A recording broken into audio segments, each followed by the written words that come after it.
Beleza.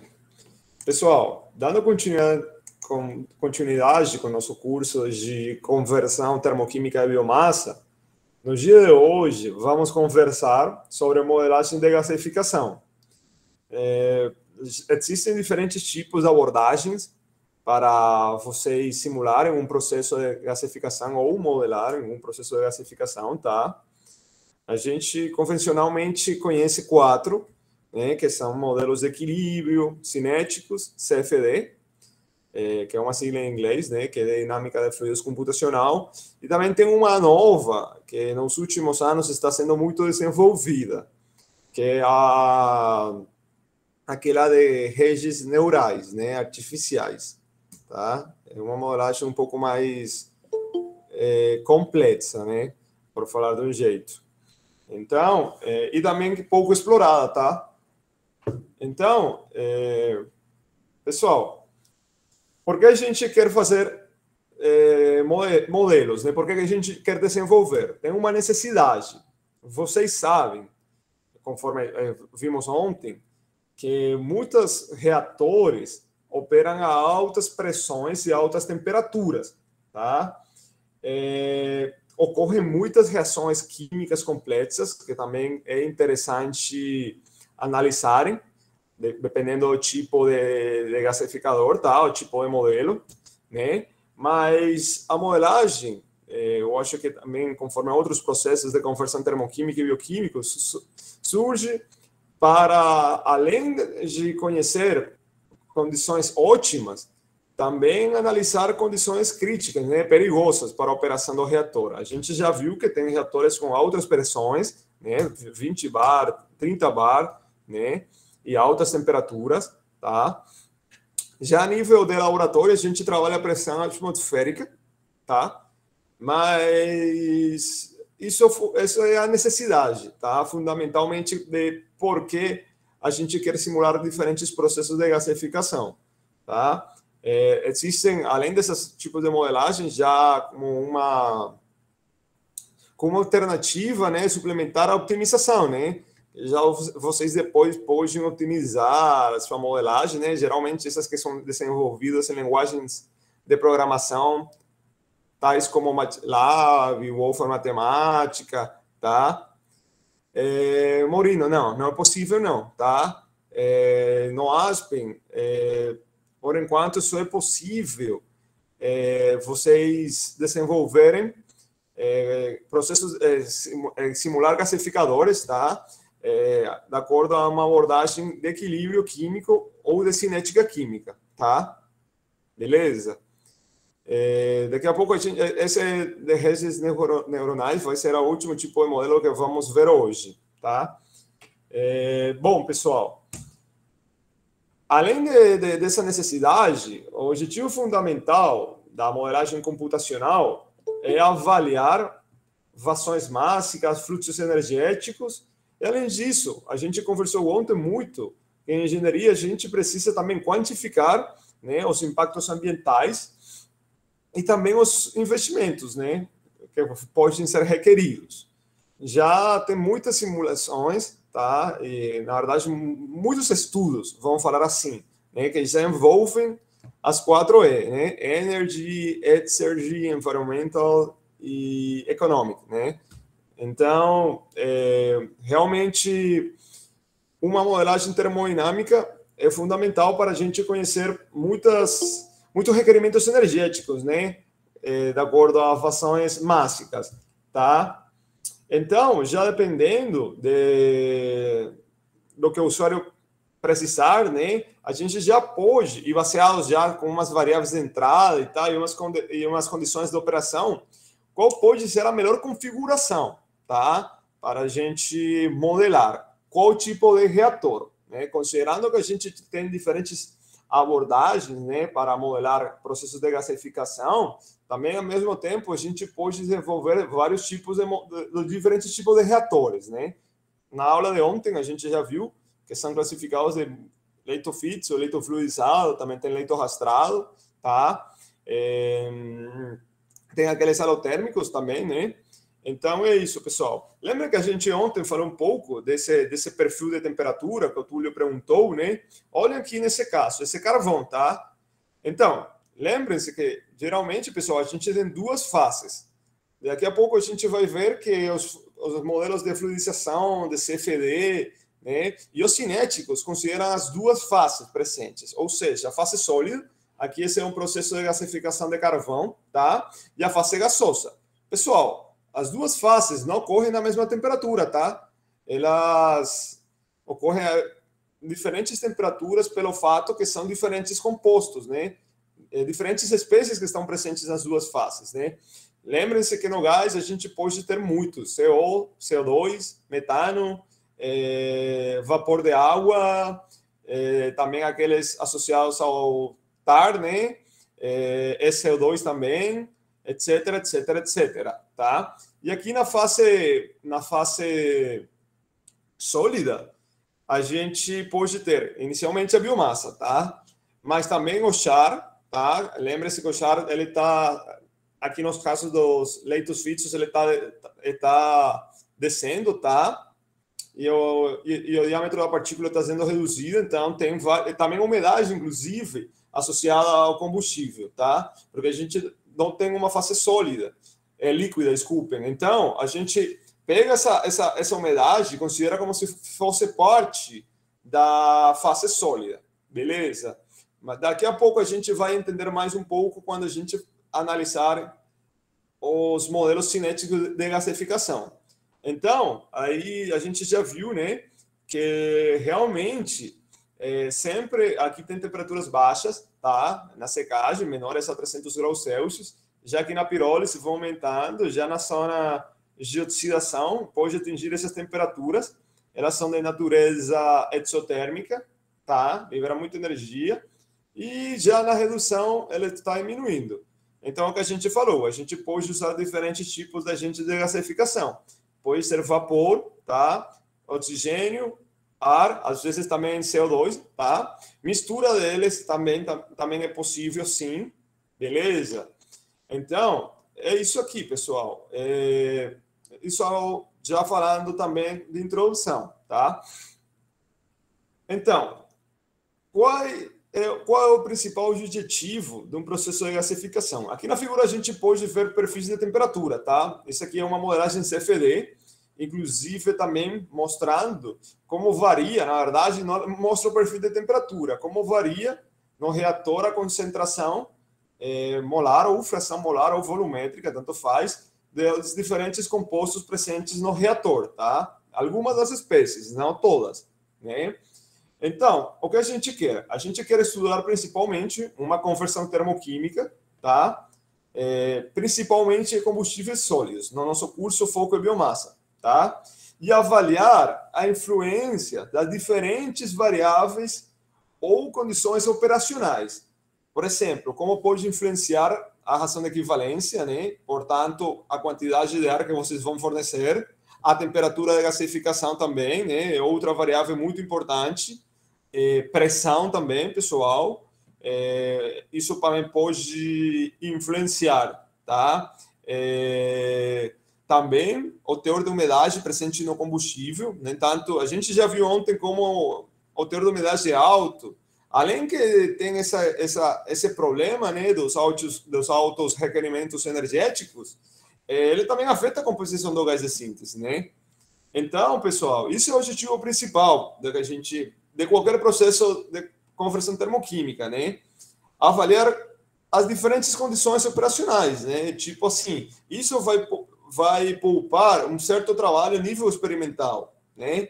Já, beleza, nenhuma modelagem é 100% exata, tá? Mas, baseado nisso, já vocês podem ter diferentes condições operacionais, né? Já idôneas, né?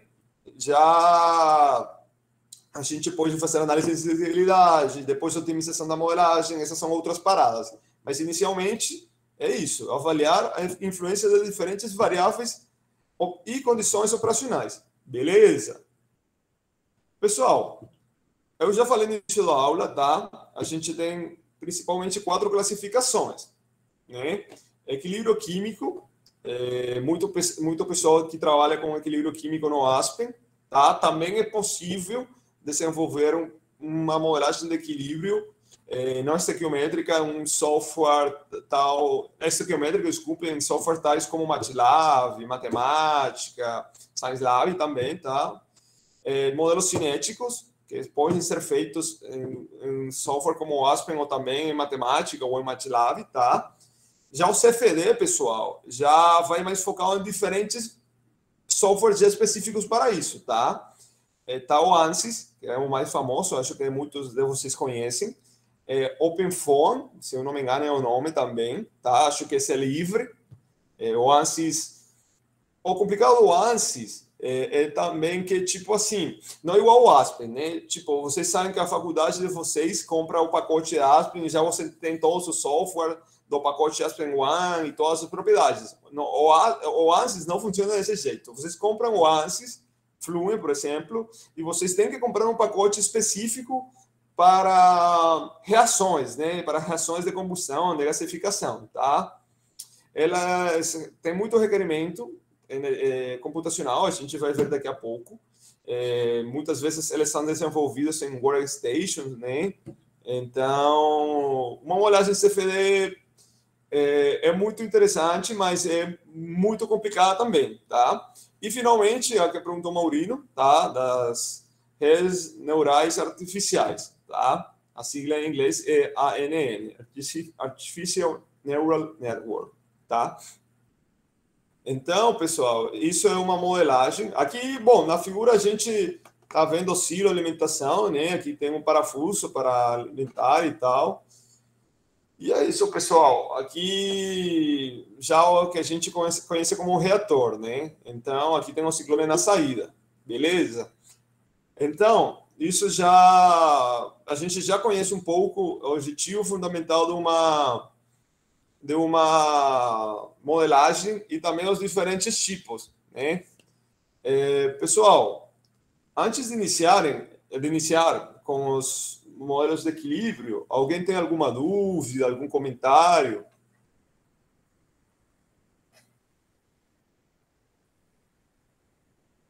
Então, vamos continuar aqui com os modelos de equilíbrio, tá? Eles prevêem o rendimento máximo dos possíveis produtos desejados, né, a partir de um combustível, considerando somente as reações que acontecem durante o processo, né? Eles não consideram a geometria do reator, igual um CFD, por exemplo, uma modelagem CFD, ou uma modelagem cinética, tá? Eles só consideram mesmo as reações.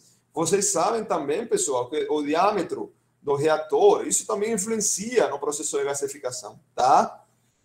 Então, os cálculos de equilíbrio químico, eles são independentes da configuração do reator, tá? E dessa maneira, é conveniente estudar a influência dos diferentes parâmetros na composição do gás de síntese, tá? Isso é uma modelagem de equilíbrio, uma modelagem que é uma aproximação, né, uma abordagem mais simples, tá? No entanto, considera as reações que são, vocês sabem, com o processo de conversão termoquímica, a reação é o coração, né, do processo, né, de modelagem. Então, é isso. Eles, geralmente, pessoal, esses tipos de modelagem são mais fáceis de implementar, tá? Eles convergem muito mais rápido aí no software, mas eles, às vezes, eles não conseguem prever algumas características do processo, como o char. Já vocês viram que no caso do Aspen, a gente está considerando o char, geralmente, como carbono puro, né? E também a gente não pode analisar com esses modelos de equilíbrio a aerodinâmica do gasificador, tá? Da mesma maneira que a gente faz num CFD, beleza? No entanto, é possível a gente ajustar esses problemas através de correlações, tá? Para coincidir com as dimensões do reator, tá? Pessoal, geralmente, a gente no Aspen, por exemplo, quando a gente trabalha equilíbrio químico, a gente só trabalha leito fixo, né? Mas no Aspen, vocês também, a Ingrid, que é da Unicamp, ela não está hoje aqui na aula, a Ingrid Mota, ela trabalhou leito fluidiçado no Aspen, sabe? Através de um modelo de equilíbrio com algumas correlações. ela já publicou alguns artigos sobre isso, tá? Eu acho que, se eu não me engano, o Lamba também trabalha com leito fluidizado aí no ASP, tá? Não sei o Túlio eu sei que também está trabalhando com ASP, mas eu acho que o Lamba é leito fluidizado mesmo. No meu mestrado eu trabalhei com um modelo de equilíbrio, tá? De um leito fixo. Então, pessoal, vamos mencionar um pouco as hipóteses básicas, né, do modelo de equilíbrio. Eles são zero dimensional, tá? Daqui a pouco a gente vai evidenciar melhor essas dimensões, né? Já o pessoal que trabalha já com diferentes tipos de modelagens cinéticas já sabe como, quando é 1D, 2D, né? Beleza, mas essa aqui é zero dimensional, né? 0D. Ele é considerado adiabático, né?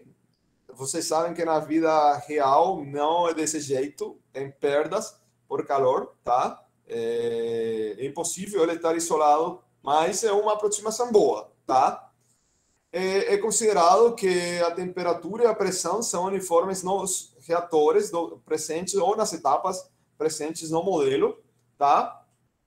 E também, pessoal, que a velocidade de reação é tão rápida, tá? Que atinge o estado de equilíbrio instantaneamente, tá? Então, essas são algumas das hipóteses, tá?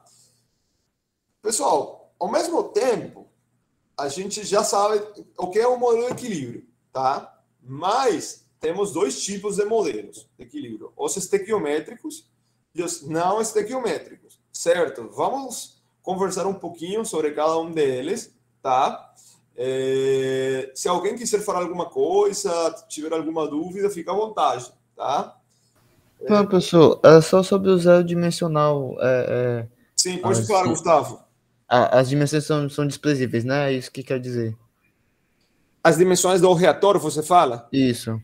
Então, Gustavo, geralmente quando você está modelando, o diâmetro do reator, ele influencia, sabe, no processo de gasificação, tá?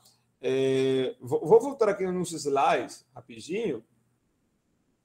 Por exemplo, às vezes ele tem essa forma aqui, tá? Inclusive ele tem um diâmetro aqui, isso aqui é chamado de garganta, né? Então, nos processos de conversão termoquímica, considerando uma abordagem de equilíbrio químico, você não considera isso, entendeu? Você não considera a altitude, né? Ou seja, o comprimento, o diâmetro, se o reator tem isso aqui, isso também ajuda muito na zona de redução, tá? Então, quando a gente fala que não considera as dimensões do reator, é isso: o diâmetro, o comprimento, beleza?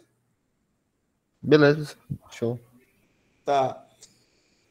Então, vamos iniciar pelos modelos estequiométricos. Outras hipóteses que geralmente são usadas. Essas aqui são os do Aspen, tá, pessoal? Geralmente, algumas, né, são usadas no Aspen também, tá? Regime permanente, tá? O processo isotérmico na condição de equilíbrio. As reações, é o que eu falei, atingem o equilíbrio químico, tá? E ocorrem no equilíbrio mesmo. Geralmente são considerados na saída, tá? Hidrogênio, monóxido de carbono, CO2, metano, nitrogênio e vapor, tá? E o que a gente falou, o char é considerado como carbono puro, né? Não é ruim, tá? É uma aproximação válida, porque geralmente o char é maior a 96%. Eu já sei que eu falei isso em várias aulas, mas é bom relembrar, tá? Nitrogênio é considerado quimicamente inerte, sempre que seja do ar, né? Quando o ar é usado como agente de gasificação. As cinzas são desprezadas ou também consideradas inertes.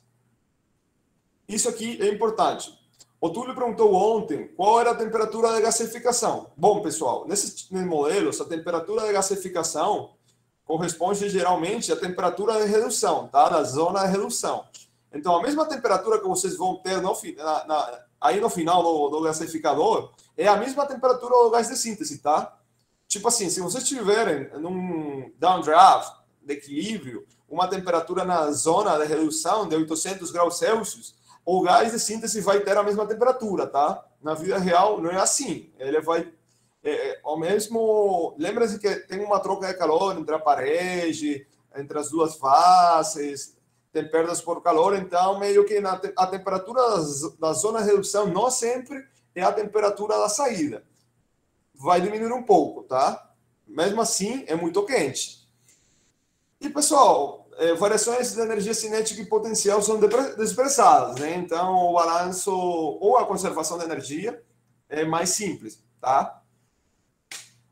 Aqui, então, pessoal, a gente pode ver como esses modelos de caixa preta, né? A gente fornece o combustível, tá? O agente gasificante, o agente de gasificação. E aqui estão saindo os produtos, tá?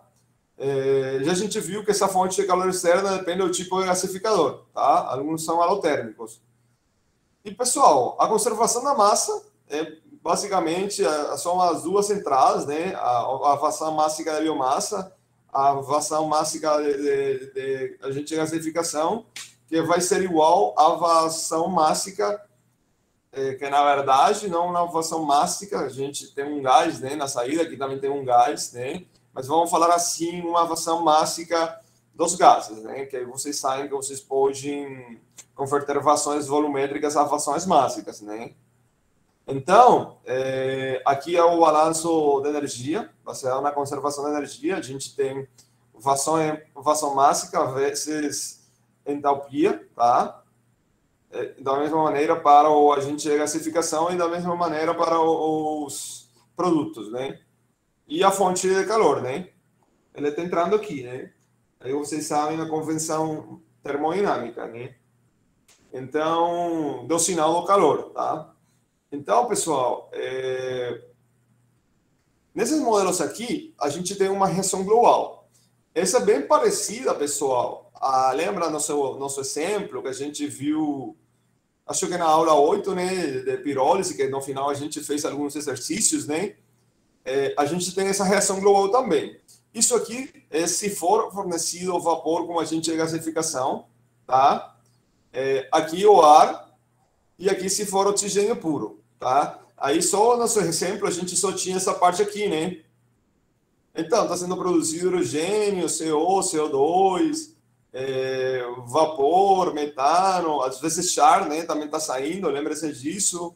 Às vezes também partículas de alcatrão, né? Compostos oxigenados, nitrogênio e H2S, tá? A conservação da massa, pessoal, é igual como a gente falou nesses exercícios. A gente faz um balanço atômico, tá? Carbono, hidrogênio, oxigênio, nitrogênio e enxofre, tá? Considerando que aqui é igual a 1, tá? Porque aqui é o único carbono que a gente tem é esse aqui, tá? Mas aqui tem carbono aqui no N2, tem carbono aqui no N3, né? Esse aqui, pessoal, é o coeficiente estequiométrico, tá? Esse aqui é o coeficiente estequiométrico também. Era para ter notações diferentes, né? Então, aqui também tem um carbono, N5. Aqui N7, aqui vai X na frente, porque aqui a gente pode ter um C2, H5 ou 2, por exemplo. Aqui um exemplo. Então, aqui esse X vai aqui, tá? E da mesma maneira para os outros, né? Já a gente fez 2 exercícios disso, então já vocês conhecem como é o esquema, tá? Então, vamos conversar um pouco sobre as reações. É fundamental selecionar reações de equilíbrio independentes para calcular a composição de equilíbrio. Então, a gente tem duas opções. Se não existir char nos produtos, então duas reações independentes são usadas. Se existir char nos produtos, tá? Que é o que geralmente o char é consumido, tá, pessoal? Então, 3 reações independentes são usadas. Beleza? Então, vamos mostrar um pouquinho as reações. A gente já conversou ontem. Não, na verdade, na segunda, né? Na nossa parte teórica de gasificação, tá? Temos essa aqui, de deslocamento gás-água, tá? De reforma de metano, esse aqui é Schiff, né? olha que esses são reversíveis, reforma metano, Badoar, gasificação de vapor, que também é conhecida como reforma de vapor, né? Demetanação. Pessoal, tudo isso aqui, já vocês sabem que tem um princípio que é o princípio de Letelier, tá? No caso do Aspen, aí vocês não têm que se preocupar por isso, tá? Porque ele calcula tudo. Quem trabalha no Aspen. Já quem está desenvolvendo modelagens de equilíbrio de outra maneira, com ScienceLab, MATLAB, matemática, etc., já se tem que analisar o princípio de Letelier. Que basicamente, pessoal, é considerando, né, a constante de equilíbrio, né, que considera as concentrações, né? Por isso tem esse aqui, né, no equilíbrio químico. Pessoal, quem quiser dar uma olhada em equilíbrio químico, no livro Moran Shapiro, tem um capítulo muito bom. O legal do livro é que o livro tem inicialmente um capítulo de combustão, tá? E depois de equilíbrio químico. Então, vale muito a pena, tá?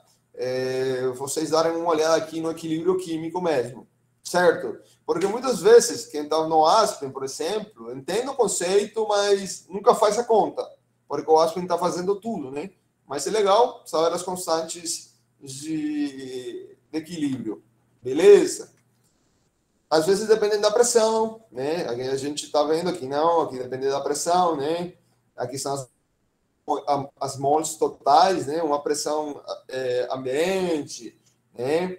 Às vezes o que a gente falou, né? Tem coeficientes também, né? Exponentes, na verdade, tá? Então, é isso. Então, o que a gente falou, sem char nos produtos e com char nos produtos, né? Então, sem char nos produtos, R1, R5 e R4, né? R1, desculpem, R1, R4 e R5. Essas são aqui, né? As que a gente considera. Na verdade, a gente considera basicamente todas, né?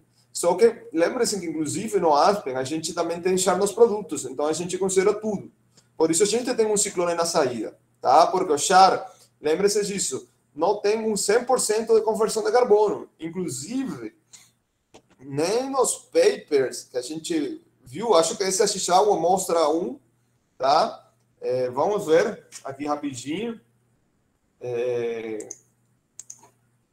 Eu acho que ele mostra uma figura e é um trabalho experimental, tá? Pessoal, eu procuro pelo meu nome porque eu sinto que eu não sei o nome mesmo do artigo, eu preciso aprender.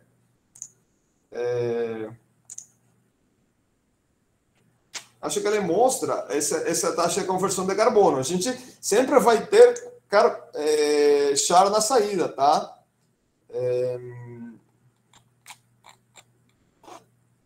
Caramba, eu acho que esse aqui. Sim, olha só. Está próximo a 100%, tá? Mas não é 100%. Vou dar um zoom aqui, né? Não mudou muito.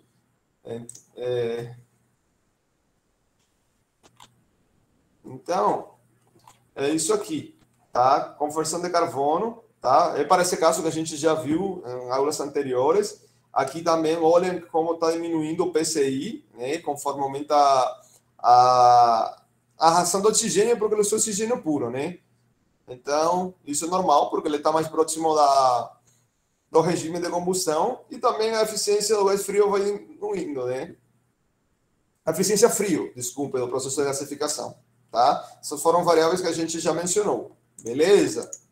Então, pessoal, aí, já aproveitando que eu abri aqui o paper, aqui, inclusive, todos os papers a gente fala das hipóteses. Então, já algumas que a gente mencionou durante nossa aula estão aqui. Basicamente, todas as que eu mencionei no slide de equilíbrio são essas aqui, tá?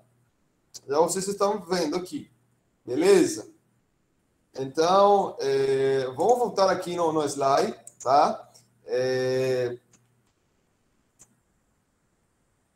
Então, aí tem outros tipos de modelos não estequiométricos. Aqui, esses sim são baseados na minimização da energia livre de Gibbs. Esses que vocês viram aqui, pessoal, aquele que vocês resolvem, porque vocês estão vendo a constante cinética, são aqueles que vocês resolvem através de linguagem de programação. Esses sistemas estequiométricos, eles são baseados na minimização da energia livre de Gibbs do sistema, que é o caso do reator de Gibbs presente no Aspen Plus, tá? Pessoal, aqui a gente não precisa conhecer o mecanismo de reação, tá? Vocês sabem que o mecanismo de reação é complexo, a cinética também. Então, a gente só considera aquela reação global. Vocês lembram daquela reação global? Que a gente tem um combustível, mas ar produz os gases da saída, né? Então, são uma reação global, tá? E aí, pessoal, é possível conhecer o teor dos gases presentes no gás de síntese, tá? Através da composição da biomassa. Essa aproximação é mais simples, sim? Então, já o balanço de massa ou conservação da massa para os compostos químicos presentes no sistema pode ser expresso de acordo com a seguinte equação, tá? Onde G minúsculo e vírgula J é o número de átomos do elemento J na espécie química I, tá? A J é o número de átomos do elemento J entrando no reator, enquanto NI é o número de mols da espécie, tá? Essa aqui, pessoal, é meio que a equação fundamental, né? A gente sempre está falando, minimização da energia livre é Gibbs. Mas como que é isso? É através dessa equação, tá? Aqui vocês estão vendo esse grau aqui, né? Isso indica formação, tá? Estándar. Então, vamos analisar um pouco a equação. Esse é um somatório aqui, tá? Porque são várias espécies, né? Por isso tem NI, são várias mols envolvidas no processo. Tem aqui o potencial da energia livre de Gibbs, a energia livre de formação de cada espécie, tá? A uma pressão padrão de uma atmosfera. Esses dados aqui, pessoal, são tabulados, tá? No Moran Shapiro, qualquer livro de termodinâmica, esses valores de formação estándar, né? Ou padrão, tá? Mas o somatório, novamente, né? Já depende, I igual a 1, mas pode ter muitas espécies, ou novamente os mols das espécies. Esse aqui é a constante universal dos gases ideais. Ele tem esse traço aqui porque é molar, tá? Vocês lembram que a gente pode ter esse R específico, tá? Já para um gás específico, como o ar, por exemplo, se eu não me engano, para o ar é 0,287, tá? Kilojoule dividido por kilomol Kelvin, tá? Mas o valor base molar é 8,314, né? E aqui o logaritmo natural, né, do componente, né, sobre as mols totais. Então, pessoal, nesse tipo aqui de moléculas de equilíbrio, o objetivo é minimizar esse valor, o mais próximo para zero. Então, quando a gente obtém essa condição, já os mols que a gente obteve para cada composto, né, para cada espécie presente no modelo, aí a gente já pode falar que essa é a nossa composição, né? Ou seja, já como a gente tem as mols de cada espécie envolvida, a gente pode obter a fração molar e, consequentemente, a fração volumétrica, porque a gente, aqui, a outra hipótese que vocês viram no paper que eu apresentei agora há pouco, que geralmente os gases são gases ideais, pessoal. O fator de compressibilidade próximo a 1, trabalhar com gases reais, já só trabalhar com gases ideais é complexo em algumas modelagens de equilíbrio, cinéticas e GCFD, então vocês imaginam se vão trabalhar com gases reais. Então, é bem complicado, tá? Então, como a gente resolve essa equação? Através da função de Lagrange, né? Até um método, né? Do método de multiplicadores de Lagrange. O Aspen faz isso aqui, tá? Quem está trabalhando com o Aspen já sabe que o Aspen resolve isso com um algoritmo que está baseado no método de multiplicadores de Lagrange, tá? Então, essa é a equação aqui, a função de Lagrange. Então, a gente tem aqui esse G total, né? Esse aqui é alfa. Na verdade, eu sou lambda. Eu sou ruim para as letras gregas. Lambda é o multiplicador de Lagrange de cada elemento, tá? Então, é isso, pessoal. aí então geralmente é considerado, tá, que a derivada parcial da função de Lagrange em função da mole das espécies é igual a zero. E resulta essa equação aqui, tá? Essa equação é resolvida através daquele método e a gente pode ter as composições aqui, né? Então, como eu falei, com os modelos não estequiométricos, é possível ter essa equação global, né? Mas já a gente pode ter mais espécies químicas, né? Se a gente considerar, já, por exemplo, no Aspen Plus, a gente botar diferentes espécies, como, por exemplo, C2H4, C2H6, então, eteno, etileno e tal, eles vão sair também, tá? Nos produtos. Então, já depende das espécies que vocês queiram considerar. Como uma reação global, pessoal, aí ele faz o cálculo das espécies dependendo da composição química, tá? O Túlio perguntou aqui no chat. Os modelos não estequiométricos são mais próximos da realidade que os estequiométricos? Essa é uma boa pergunta, viu? Realmente, o que acontece, Túlio, que quando você tem estequiometria, já você está de qualquer jeito analisando um mecanismo de reação, entendeu? Já você está considerando as constantes de equilíbrio de certas reações. Então, na minha opinião, tipo assim, os dois são aproximações, né? Mas os não estequiométricos podem ser um pouquinho mais, desculpem, os estequiométricos, pelo fato de considerar as constantes de equilíbrio, eles são um pouquinho mais, têm uma maior exatidão, né? Comparados com os não estequiométricos. Beleza? Porque já o cálculo de constante de equilíbrio já contribui muito no cálculo, né, da composição do gás de síntese. Então, respondendo a pergunta do Túlio, nesse caso, os que têm uma maior eficiência, né, vamos falar assim, que têm uma maior exatidão, são os modelos estequiométricos, tá? E o que eu falei, pessoal, os nossos estequiométricos podem ser desenvolvidos em Aspen Plus, mas tem outro software que acho que já vários de vocês conhecem. Tem o esse, né? Equation Engineering Solver, Cycle Tempo e PsyPro. Pessoal, eu trabalhei com um software, o Thermoflex. O Thermoflex, ele tinha meio... Vocês sabem que o Aspen tem vários equipamentos, né? Na parte inferior, compressores, bombas, turbinas, reatores. Aí eu nunca usei o Thermoflex, mas ele tinha um bloco de gasificador. Mas quem tiver Thermoflex, eu acho que na Unifei tem, tá?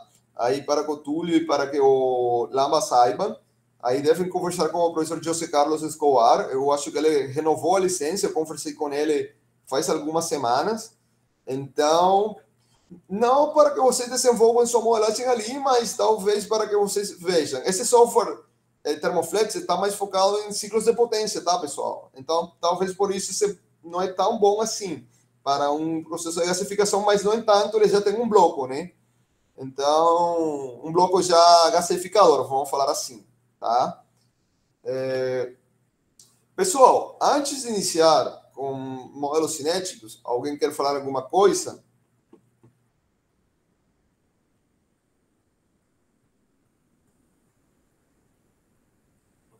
Tá.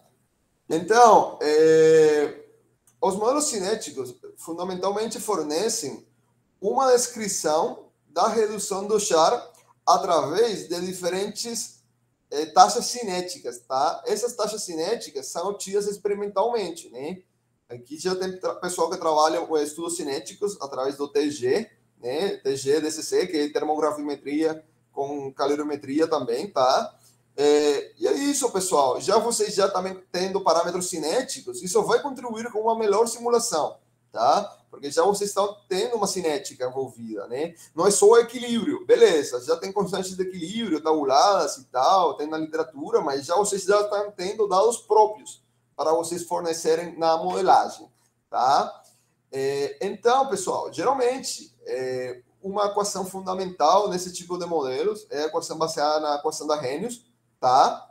Essa é a taxa de reação. Aqui tem um fator exponencial. A gente já viu essa equação, né?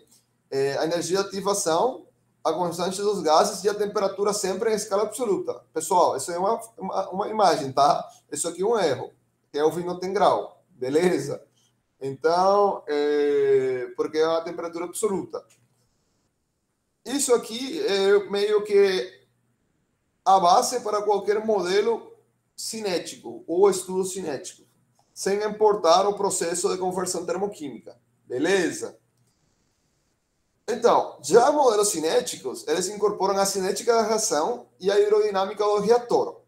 A cinética envolve balanços de massa e energia, tá? Para analisar o rendimento do syngas, né? O syngas yield, do TAR e do char, né?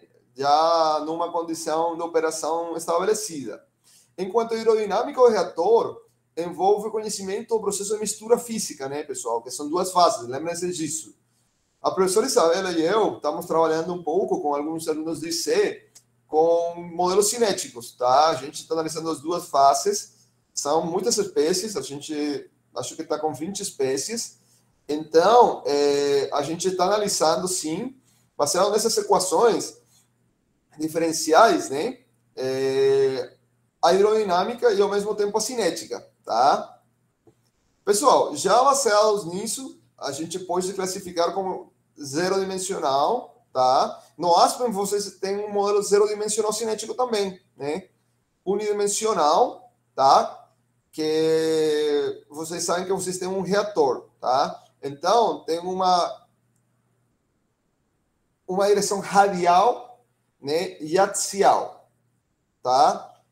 Então, quando é unidimensional, que é nosso caso, e na verdade nosso modelo é transiente, que a gente está desenvolvendo com os alunos do IC, a partícula e os gases estão escoando só na direção axial, não radial. Já quando é radial, é bidimensional. Beleza?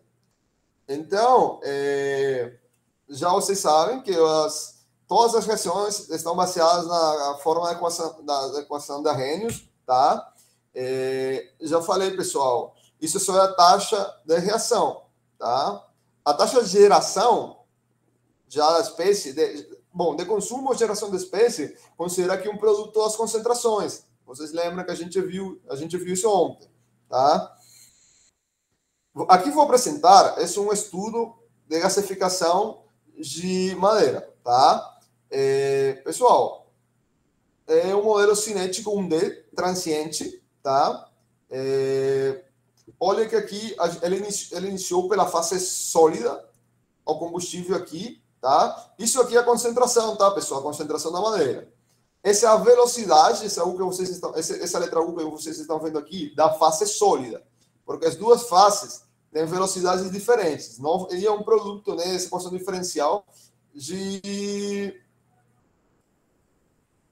da concentração. Inclusive, olha que ele é transiente também radial, né? Não sei se ele mostrou desse jeito e ele resolveu. Eu não lembro muito, é um artigo de Patra, quem quiser depois me relembre, eu posso passar.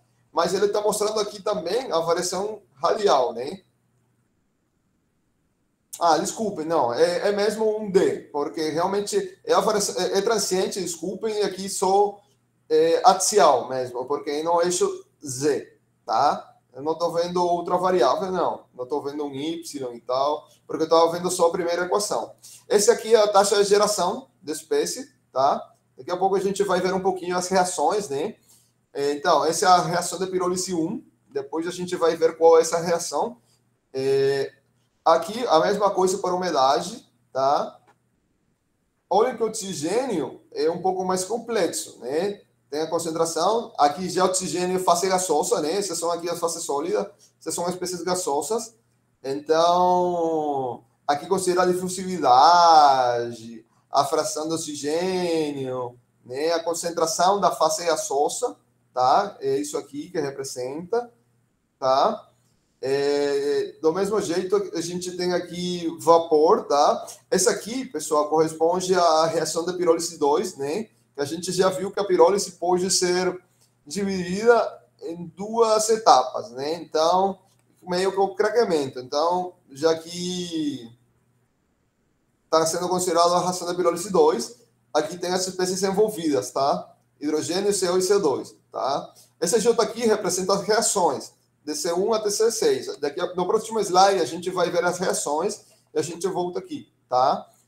Vapor, fase gasosa. Olha que aqui já está o TAR, o alcatrão primário, tá? O alcatrão secundário, que é produzido na segunda reação de pirólise, tá? Pessoal, isso aqui que vocês estão vendo até agora é só a conservação da massa, tá? É a conservação da massa mesmo. Já que, então, vocês viram que para cada espécie a gente tem uma equação diferencial. Então, resolver isso não é tão simples. Nós estamos trabalhando com um método de volumes finitos, que é um método de discretização, para converter essas equações diferenciais, né, em equações algébricas. Dá mais trabalho, sim, mas é uma aproximação interessante. O software ele consegue resolver aqui, tá? Em MATLAB, acho que é O de 45, não, o Wolfram ND Solve também, né? ND Vale Solve. Eu conversei com a professora Isabela, a gente percebeu uma nova função, agora não lembro no nome, acho que ND Solve Value, né? Acho que ela está ali, ela pode confirmar. Então, tem diferentes métodos. Isso, ela falou que sim, tem vários métodos, pessoal, para vocês resolverem esse sistema de equações, que aqui a gente só tem conservação da massa, tá? Pessoal, é só conservação da massa mesmo, beleza? Pessoal, aqui a gente já tem a conservação da energia, da fase sólida, né? Aqui tem uma entalpia, né? Aqui tem vocês lembram, né? Esse aqui corresponde à reação, tá? Essa aqui é a entalpia do composto sólido. Isso aqui corresponde à entalpia da reação, tá, pessoal? Isso aqui são diferentes, beleza? Condutividade térmica, a temperatura da fase sólida, né? E aqui tem outros mecanismos de transferência de calor. Esse Q aqui, é entre as duas fases, né? A transferência das duas fases. Mas a gente também tem transferência, pessoal, entre a fase sólida e a parede, né? A gente vai e faz a mesma coisa na conservação da energia para a fase gasosa, tá? Só que aqui a gente tem novamente entre as fases, beleza, mas entre uma troca de calor, né? Entre a fase gasosa e também a parede, né? Que é diferente desse W maiúsculo aqui que corresponde ao combustível, tá? Isso aqui é uma função de Dirac, né? Essa é uma equação matemática que também ajuda para desenvolver sistemas de equações, né? Diferenciais, principalmente. Pessoal, a gente pelo menos tem mais 15 equações, né? Já aqui considerando o coeficiente de transferência de calor por convecção, de radiação, mas eu queria meio que focar só aqui na conservação de massa e de energia, tá? E agora, o pessoal de engenharia química que gosta das reações, nossas amadas reações. Então, essa aqui é a primeira reação, tá? A reação primária é a pirólise, tá? Olha que está sendo formado o char aqui, né? Esses são os coeficientes estequiométricos que vocês aqui veem, essas paradas aqui, né? Esses aqui que são menorzinhos, tá? Aqui é o TAR primário.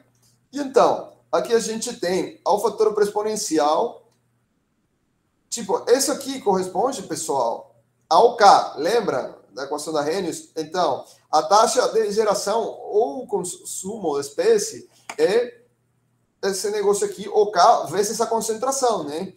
Isso vai variando dependendo da reação, tá? Então, essa é a segunda reação da pirólise, tá? Para decompor o TAR primário, um TAR secundário, né? Aqui é a concentração do TAR primário, né?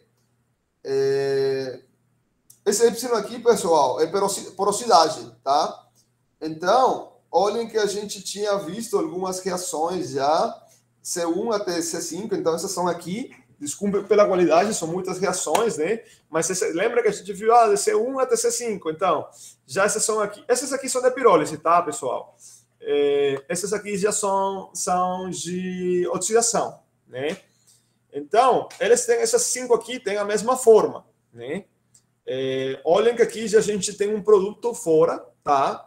A temperatura da fase gasosa, beleza? E o C1 corresponde ao elemento. Então, I, o elemento, ou espécie, e J, a reação, tá?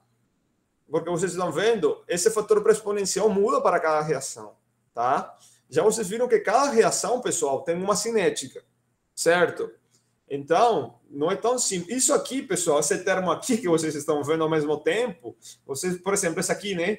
Vão vocês inserir aqui, tá? E do mesmo jeito para as outras reações, né? Aqui a gente já está vendo nessa coluna aqui, tá? Já as reações da redução mesmo, tá? Já tem outros tipos de reações, né? Olha que aqui eles não consideram o char como carbono puro, tá? Eles consideram aqui, essas são umas frações, né? Mas, na verdade, isso corresponde a 96% de carbono, só que eles deixam em outra base, tá? Em base molar, né? Então, tipo, eles fazem uma conversão entre base molar e base mássica, né? Para ter aqui essa molécula aqui, tá? E é isso, pessoal. Essas são as reações, essas são as cinéticas, né? As constantes também de equilíbrio, né? Tem uma constante de equilíbrio aqui envolvida até. Então, já vocês viram, pessoal, que já os modelos de equilíbrio já a nível de equações diferenciais é muito mais complexo. Evidentemente, vocês fornecem essas equações, esses parâmetros cinéticos no Aspen. A gente já viu na aula passada um pouco sobre isso, tá? Bom, tipo, na aula passada não, na simulação passada, simulação 3, que já vários entregaram. Já vocês no Aspen podem fornecer esses valores aqui, né? Se vocês conhecerem da literatura. Na simulação 4, que é opcional, que eu carreguei ontem, vocês também fornecem a cinética, né? Então, isso que vocês vão resolver, que a gente, como a professora Isabela e os alunos disse, a gente está resolvendo, o Aspen resolve, mas não é exato igual a vocês resolverem a equação diferencial, entendeu? Porque realmente o Aspen tem um método de resolução, tá? Não estou falando que o Aspen seja ruim, nem que esse seja melhor. São opções, né, pessoal? Então, quem preferir o Aspen e conseguir validar a modelagem, porque a validação é uma parte fundamental, tá ótimo, né? Mas esses aqui têm uma maior exatidão, porque já vocês consideram a cinética, né?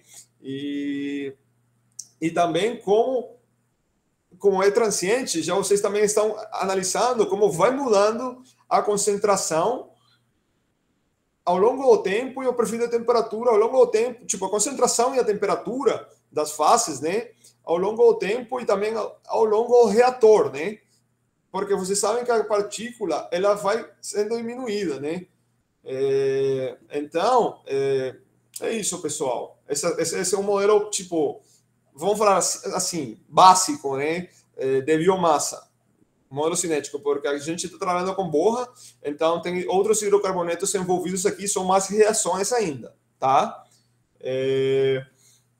Já vamos falar, antes de iniciar com o CFD, tem uns modelos de fluidização, que é oportuno mencionar, antes de iniciar em CFD, que é fluidização também, tá? Aqui, pessoal, a gente também tem equações diferenciais.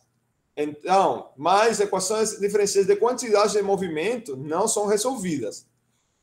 Nesse tipo de modelos, a fluidodinâmica é modelada a partir de correlações semi-empíricas. Então, a gente já tem algumas correlações já para modelar essa fluidodinâmica, tá? O leito modelado por diferentes regiões também. Evidentemente, também é analisado a transferência de calor e massa entre as duas fases, igual a modelagem cinética, tá? É basicamente uma modelagem cinética, mas que também está considerando como está escoando a partícula, né? E as duas faces, na verdade. Esses modelos aqui, eles não descrevem detalhadamente as interações entre as duas faces, tá? Mas considera os efeitos fluidodinâmicos. Vamos falar assim que pode ser uma modelagem cinética melhorada, considerando fluidização, tá? Algumas hipóteses aqui, escoamento unidimensional também, igual aquele cinético que a gente viu, regime permanente, o reator é considerado PFR, Plug Flow Reactor, aquele que vocês vão simular aí nessa última simulação 4, tá? E não há troca térmica na direção radial, tá? Então, evidentemente, porque é unidimensional, tá? Pessoal, aqui tem dois tipos de modelagens, né? Antes da gente iniciar, desculpem, nessa classificação de modelos de fluidização, alguém quer falar alguma coisa? Tem alguma dúvida?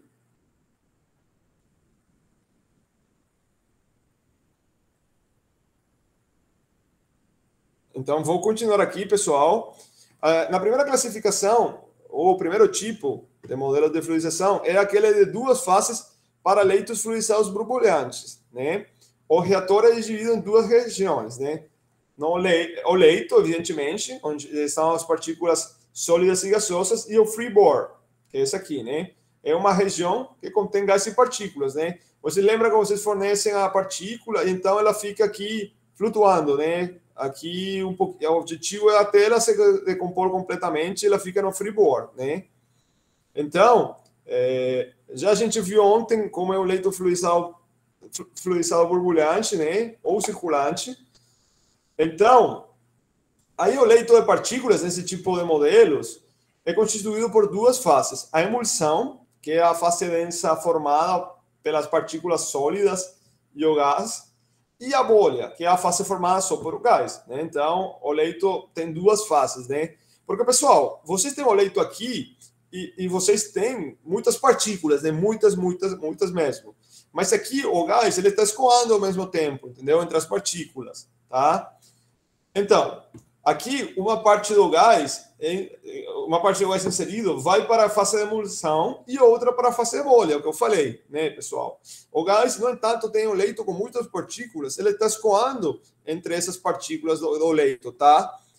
Então, evidentemente, a distribuição dos gases entre as fases de emulsão e bolha é muito importante, é o fundamental, tá?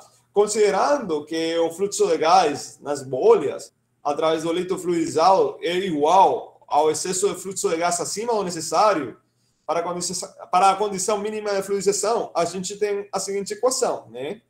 Que é o fluxo de gás na fase de bolha, que corresponde a isso aqui, e a área do leito, tá? Isso aqui é a velocidade de fluidização, tá? Pessoal, esse segundo modelo é o mesmo modelo anterior, só que foi modificado pelo professor Márcio Souza Santos. Ele é um professor aqui da Unicamp. Eu mencionei um pouco sobre o software dele. O aluno da professora Isabela, o Iago, ele também faz parte do nosso curso aqui. Ele vai trabalhar com esse software que foi baseado nesse modelo de fluidização de duas fases modificado, tá? Bom, o professor Márcio, ele fez algumas modificações, né, do modelo de fluidização original. Ele foi validado, tá, numa placa distribuidora. Então, acima da placa, o fluxo de gás da emulsão e das bolhas é descrito considerando a transferência de massa entre as fases, tá? Vamos analisar um pouco as hipóteses do professor Márcio, né, para desenvolver esse modelo que, inclusive, vocês viram que ele já tem ele vende um software, é um software comercial, tá? Mas eu acho que tem uma licença acadêmica.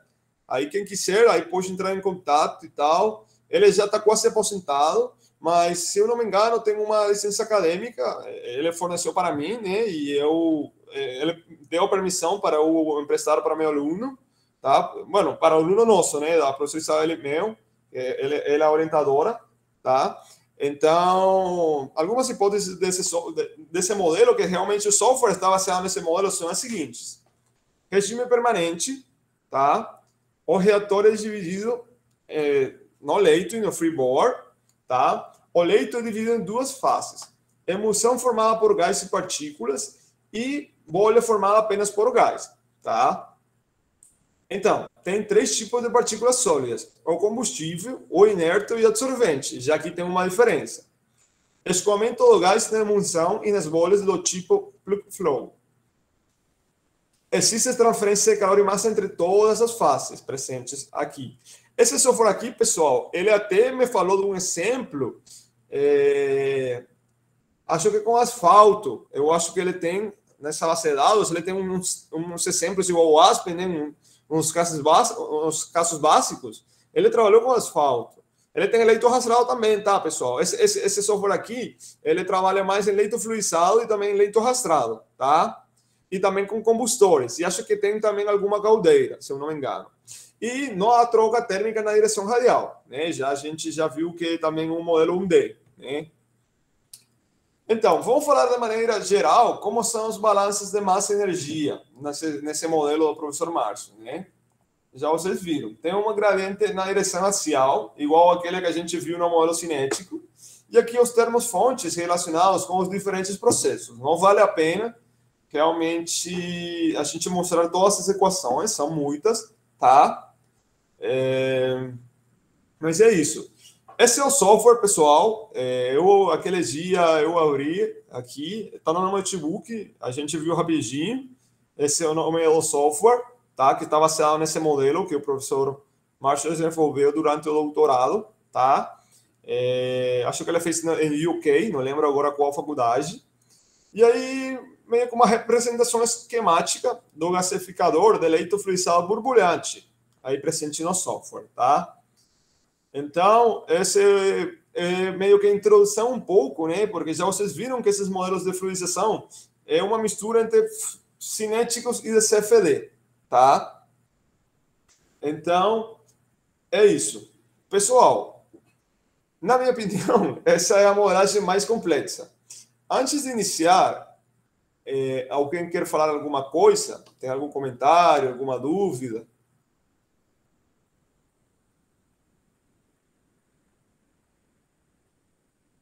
Beleza.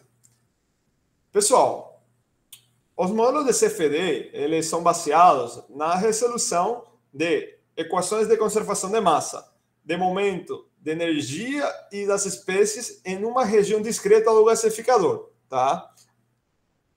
Estou lendo aqui o comentário do Lamba. Bom, Lamba, eu tenho, aí você depois pode me pedir, eu tenho o manual do software. Eu acho que aí talvez valha a pena também você tentar entrar em contato com ele, viu? Aí você manda um e-mail, fala que é aluno, Unifei, e eu acho que é possível. Pelo menos ele pode passar o manual para você dando uma olhada nesses modelos. Ele é bem aberto mesmo. Então, aí, tipo assim, eu não posso te recomendar uma bibliografia para modelos de fluidização, mas esse manual, eu posso te passar alguns artigos, tá? Antes de você entrar em contato com ele. Aí, quem quiser, aí você me relembra, eu posto aí no Classroom, tem já vários artigos dele sobre isso. Mas se você quiser trabalhar um pouco nesses modelos, aí você pode entrar em contato com ele. Talvez ele forneça uma licença acadêmica, tá? Então, voltando no CFD, já a gente falou que eles vão resolver numa região discreta do gasificador equações de conservação de massa, de momento, energia e das espécies, né? Então, eles são altamente precisos para prever o perfil de temperatura e o rendimento do gás de síntese, né? Se a aerodinâmica do gasificador for conhecida, né? Nesse tipo de modelos, os parâmetros complexos, como força de arrasto, porosidade do combustível e atenuação de turbulência, são considerados, tá?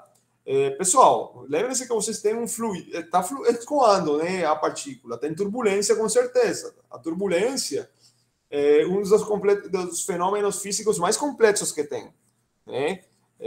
Vocês podem pesquisar na internet, realmente turbulência é muito complexo. Durante os voos, né? Beleza, o pessoal sabe que está correndo, mas não conhece uma ou sabem para que aconteça uma turbulência. É um fenômeno muito complexo, tá?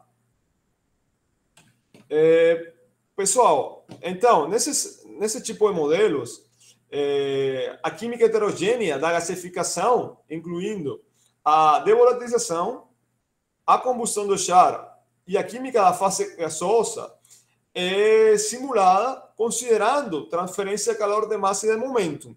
Tem um livro muito bom, que eu gosto muito, na verdade, vou botar aqui o sobrenome, eu acho que eu já mencionei, é o Baer, de Fenômenos de Transporte.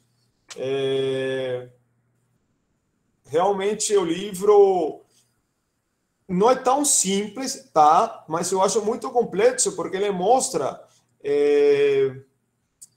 resolução de reatores considerando esses mecanismos, sabe? Tem exemplos mesmo de reatores com leitos e tal. Eu acho muito interessante. É só vocês procurarem fenômenos de transporte Baer, que vocês vão achar na internet, tá?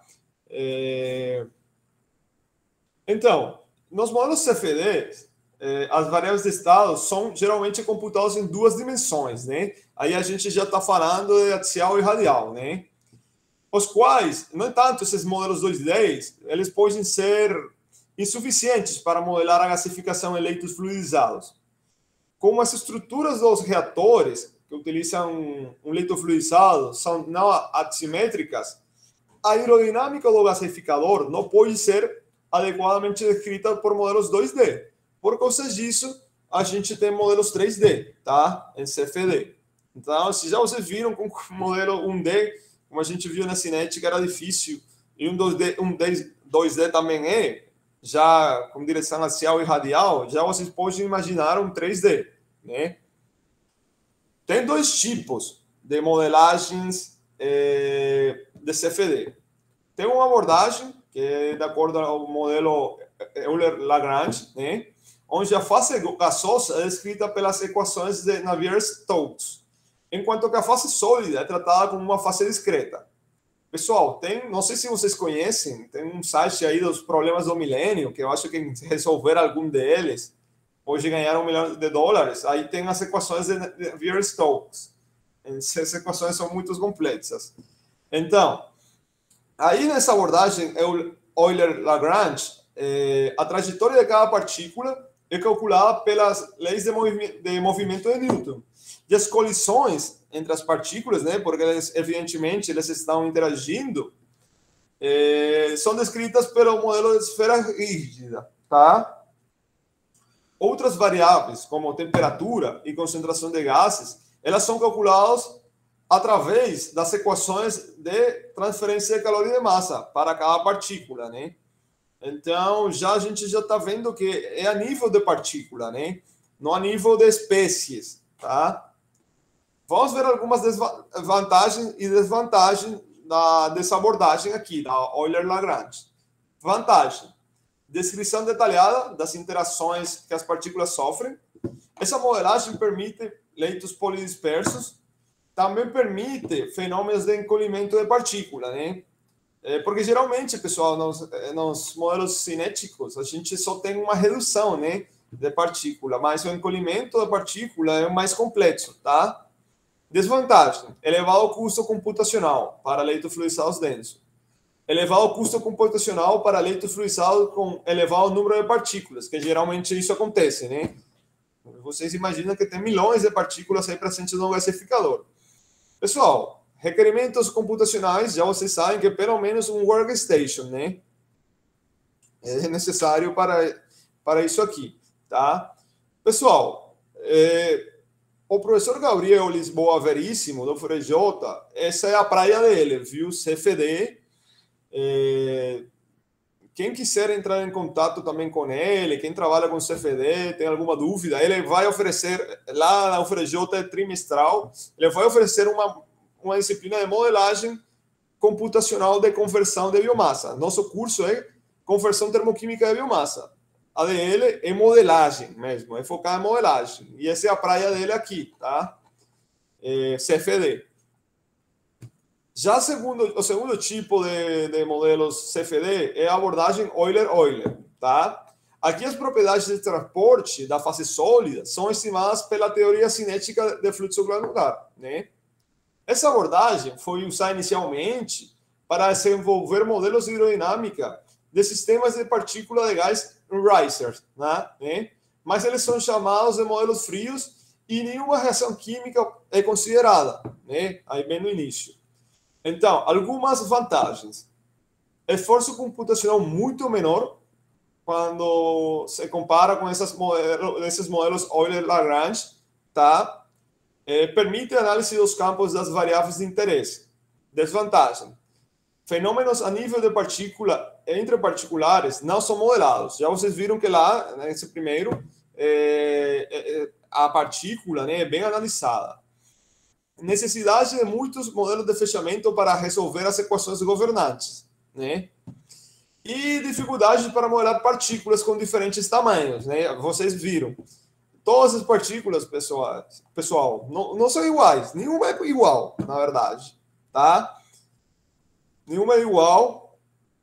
Então, tipo, tem esfericidade diferente, fator de empacotamento e tal. Então, isso é uma desvantagem dessa segunda aqui. Então, se a gente comparar as duas abordagens CFD, né, a que tem maior requerimento energético computacional é a Euler-Lagrange, mas é requerido um bom computador mesmo, tá?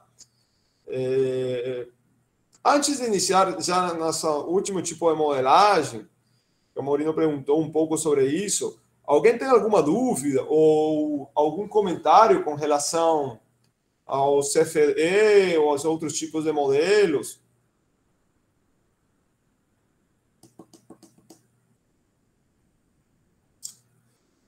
Beleza. Pessoal, esse modelo de redes neurais artificiais, eles estão baseados em um uso de uma distribuição densa de elementos de processamento simples para fornecer uma representação de processos complexos não lineares. Então, vamos lá. A gente tem como é uma rede, né? Olha que aqui a gente tem, inicialmente, né, como dado de entrada, teor de umidade, cinzas e a análise elementar. Tá? E a temperatura de redução, né, que é a temperatura principal nos processos de gasificação, né? Então, aqui são as espécies, tá? Então, é uma camada oculta, tá? Essa camada de entrada e a camada de saída é o gás de síntese, né? Isso é uma representação esquemática, pessoal. Realmente, modelar esse tipo de processos de gasificação através de redes neurais, desculpem, é muito difícil, tá? Ele é útil quando o principal objetivo é a previsão dos resultados, né? Tipo, quando a gente quer saber a composição mesmo, tá? Aí, eles são muito bons quando a gente não está considerando interações não lineares, tá? Complexas, para um conjunto de dados do processo de gasificação. Devido ao seu comportamento não mecanista, não equilibrado e não analítico, esse tipo de modelos tem muitas limitações, né? Apesar de que tem uma precisão na predição da composição do gás de síntese. Já vocês viram, né? Que tipo assim, beleza, a gente não conhece muito o mecanismo químico e tal, mas através das redes neuronais, com os dados fornecidos aqui, a gente tem uma boa precisão da composição do gás de síntese. No entanto, pessoal, isso não é tudo no processo. Sim, o gás de síntese não é o seu principal produto, mas a gente quer analisar muitas coisas, né, ao longo do processo, tá? Então, aí o desempenho desse tipo de modelos requer de um grande conjunto de dados experimentais também, tá? Para calibrar e avaliar os parâmetros da rede neural, tá? Embora esse tipo de modelo não possa produzir uma solução analítica exata, ele otorga um resultado numérico, né? A gente já viu naqueles outros, no cinético, por exemplo, a gente pode ter uma solução analítica, né? Porque é um conjunto de equações diferenciais, né? No entanto, a gente também pode obter um resultado numérico, né? Esses outros aqui. Esse aqui é só numérico, tá, pessoal?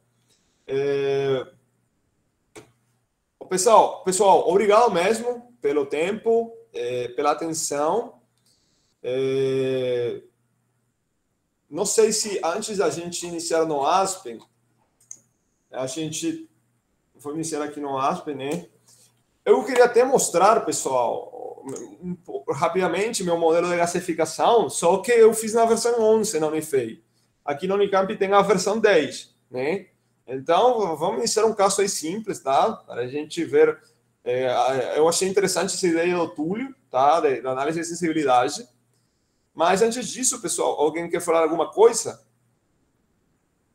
Tem algum comentário, alguma dúvida?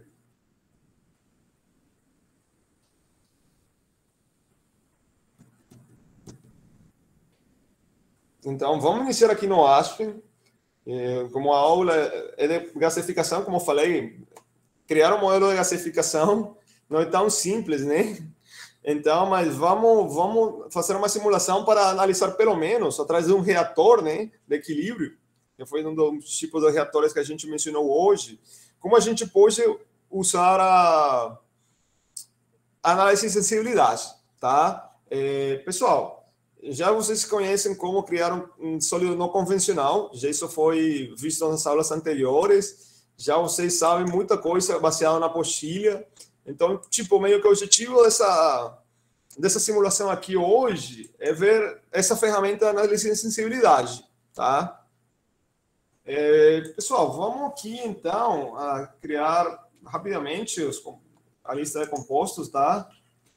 Como se fosse um ar, CO2, CO2, CO, metano, hidrogênio, né? A gente não vai criar um não convencional, não é nosso interesse hoje, tá? A gente já fez isso. Então, vamos pegar um método básico, né? Já a gente teve uma conversa bem bacana com relação às equações de estado, né? A Catarina Pugliese contribuiu muito, o Emílio, o Arthur, a galera toda interagiu, foi bem legal mesmo. Até o Emílio, não sei se vocês viram no Classroom, ele botou aí no mural o documento que ele falou, tá? Pessoal, paciência aí, travou. Agora voltou. Vamos lá, a gente já considerou um Penn-Robinson, é um exemplo só, né? Então, isso aqui já vocês sabem que são os parâmetros cinéticos, né? Falar assim, né? Binários, na verdade, né?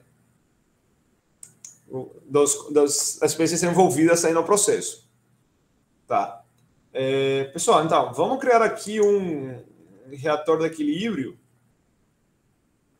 um GIPS, tá? Vamos criar duas correntes, tá?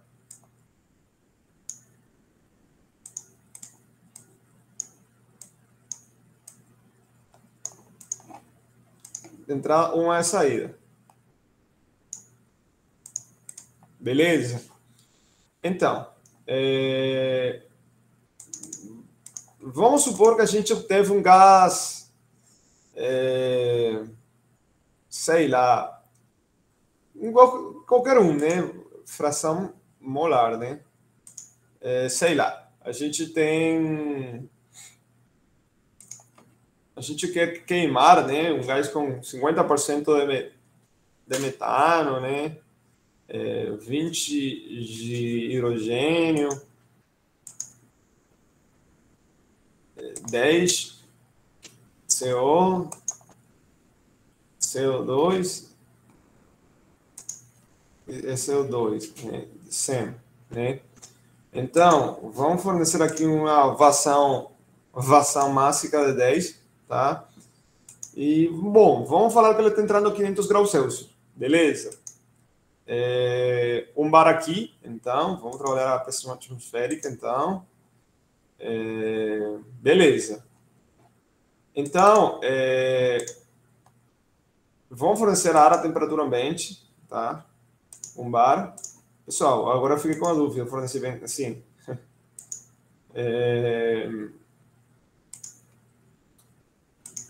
Vamos na mesma proporção, né? Um exemplo só, 10 fração mássica molar. Então, 21,79, né? O reator agora. Vamos deixar aí convencional. Então, ele trabalha a pressão atmosférica e vamos falar que ele atinge 850 graus Celsius. Tá? Beleza. Então, se a gente fizer isso aqui, aí ele já convergiu, né? Aí vocês sabem que vocês têm os resultados aqui, né? Essa aula aqui, tá? Bom, nosso interesse é a saída, né? Então, frações molares, tem diferenças aqui, né, pessoal? Então, vamos fazer a sensibilidade, né? Aqui, pessoal, vamos fechar aqui essas aulas, tá? Tem muitas. Tem aqui sensibilidade, né? Olha que também vocês podem ir aqui, tá? Na barra aqui, tá? E vão criar um novo, né? O nome não importa, esse é um, tá? Então, eu quero, na verdade, que variando a fração de ar, eu quero analisar como vai mudar a composição desse S3, né? Que é nosso produto, tá? Nossa corrente de saída. Então, aí a gente vai criar uma nova variável. Então, vai ser um string. Isso, aqui, né? Uma variável de corrente. O ar é o S2, né? Que a gente já viu. Então, S2, né? Emite, tá? A gente não trabalha com a convencional, mas flow, tá? Pessoal, aqui como vocês quiserem trabalhar, se vocês têm uma lista de valores, já beleza, pode botar a lista de valores. Mas como é um exemplo aqui, pessoal, eu vou botar de 10 até 100, né? E 10 quilogramas, 10 pontos. Beleza. Então, isso é o que eu estou querendo variar. Vocês podem variar o que vocês quiserem, tá? Vamos definir, então, as variáveis. O que eu quero conhecer, como vai mudar na saída a composição, né,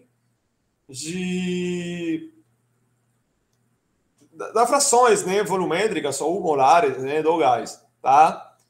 Então, pessoal, aqui a gente vai criar uma nova, vamos falar aqui vamos mencionar com o nome da variável mesmo, H2, né? Então, aqui a gente seleciona tipo, mole fraction. Pessoal, é o que vocês quiserem analisar aqui, tá? Eu estou só querendo analisar a fração na saída, como muda.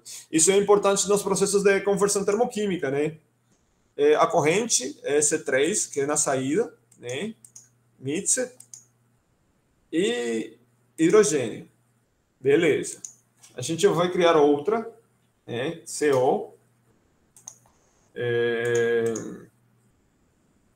A mesma coisa, mole fraction, tá? S3, mixed e CO, né? CA4, tá? O mesmo procedimento,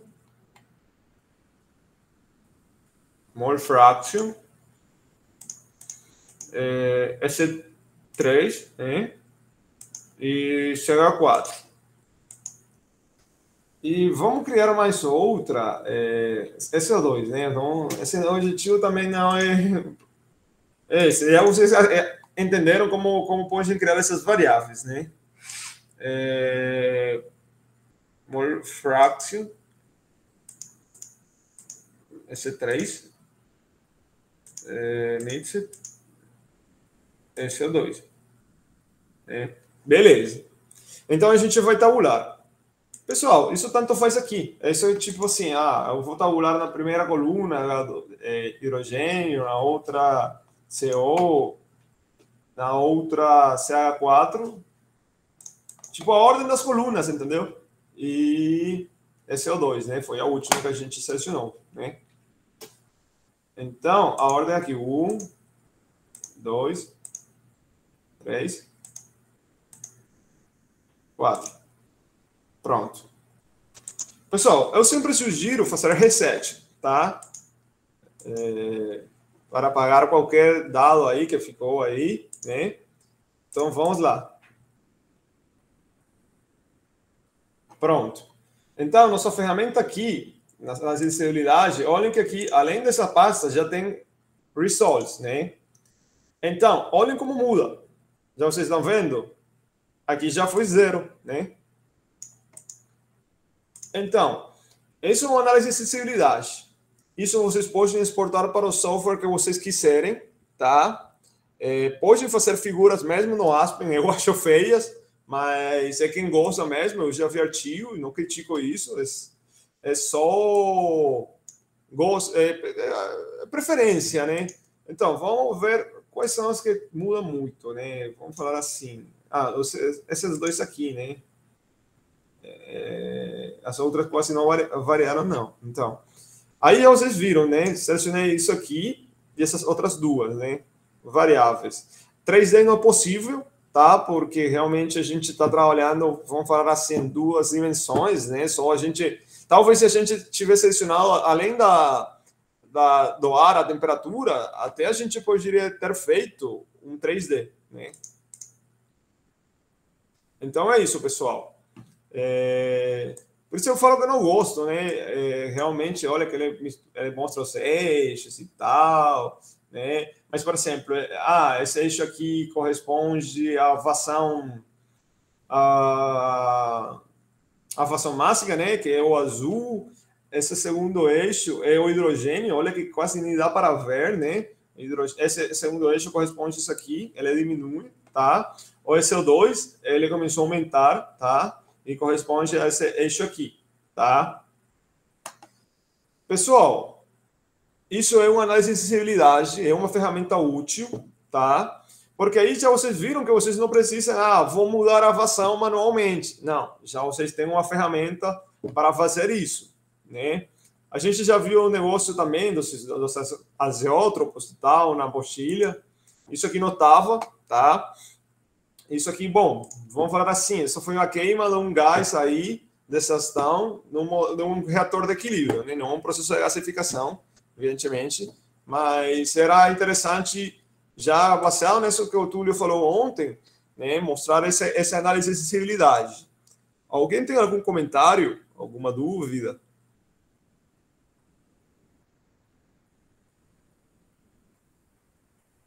Estão aí, pessoal?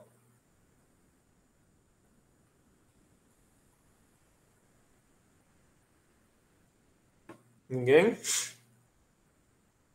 Nossa, será que caiu?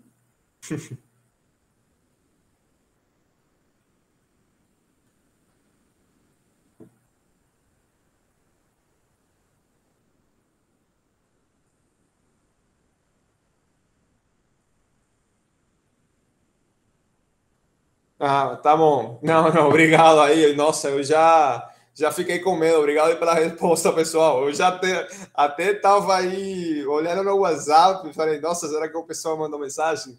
Nada aí, imaginem. É bom que vocês conheçam essa ferramenta, né?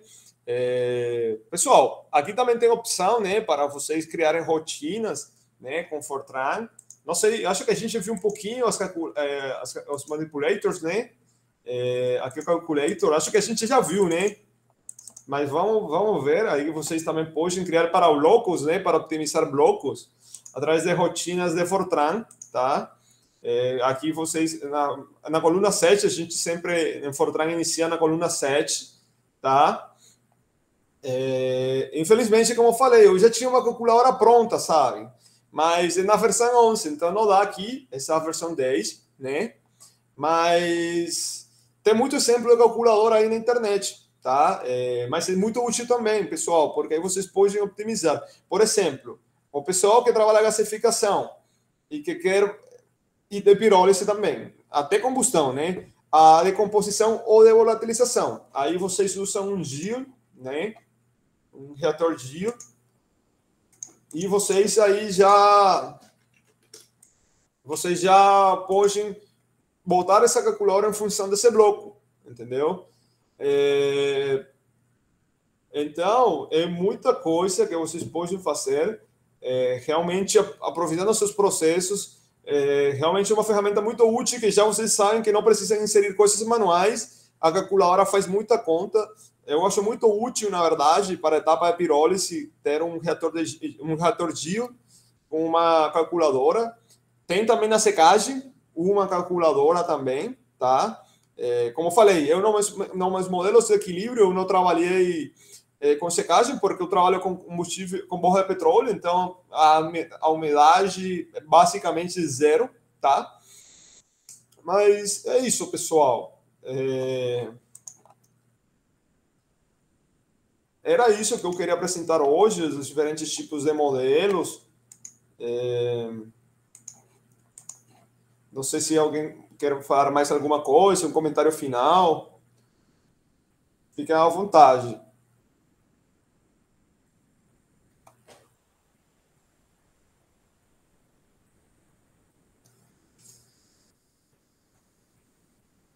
Então tá, pessoal. Vamos deixar por aqui. Semana que vem é a última semana de aula. Vamos focar mais em alguns casos aí do aproveitamento de gás de síntese, tá? Aí qualquer dúvida é só mandar mensagem. E, bom final de semana aí para todos. E a gente continua conversando. Aí já você viu que nessa opção, Maurinho, tinha além de Fortran também Excel, né? Eu trabalhei com Fortran, com Excel não. Então, mas eu conheço pessoas que já acoplaram MATLAB e Excel no matemática, tá? Especialmente em optimização, tá? Que não é minha praia. Eu trabalhei com Fortran mesmo, aí nas calculadoras sempre. Beleza? Dá sim, dá sim, dá sim. Aí você pode exportar algumas variáveis desde o Excel, tá? Inclusive, já não sei se esse é o caso aqui, né? Porque realmente não é meu computador, mas quando a gente instala o Aspen, eu acho que aqui ele já mostra até uma aula de Aspen. Olha aqui, tá vendo? Porque eles têm licença de Word e de Aspen original, né? Então, tá vendo? Aqui até no mesmo Excel, já você tem aqui isso aqui, tá? Já depende do que você quer fazer, tá? Então tá, pessoal. Obrigado aí pelo tempo. E bom, a gente continua conversando então. Tchau, tchau. Abraço. Obrigado a todos.